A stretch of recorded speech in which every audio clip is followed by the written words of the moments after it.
मकर संक्रांतीला उडवतात उंच उंच पतंग, रावांचं नाव घेताना मनात उठतात तरंग. पण आमच्या मनात उठतात तरंग केव्हा ना, तर या रेसिपी अपलोड केल्यानंतर.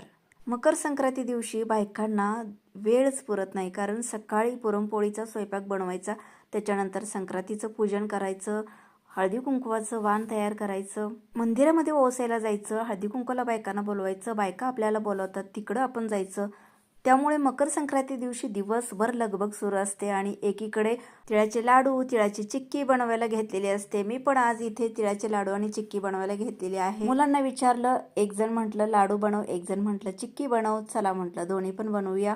तीळ मंद आचेवरती भाजले, शेंगदाणे गूळ बारीक करून घेतलं, तीळ बारीक करून घेतलं आणि पॅनमध्ये 1 चमचा तूप घालून त्याच्यामध्ये हे मिश्रण घालून लाडू बनवले आणि गुळाचा पाक बनवून चिक्की बनवली. चला मग तिळगुळ घ्या आणि गोड गोड कमेंट करा आणि चॅनेलला सबस्क्राईब करा.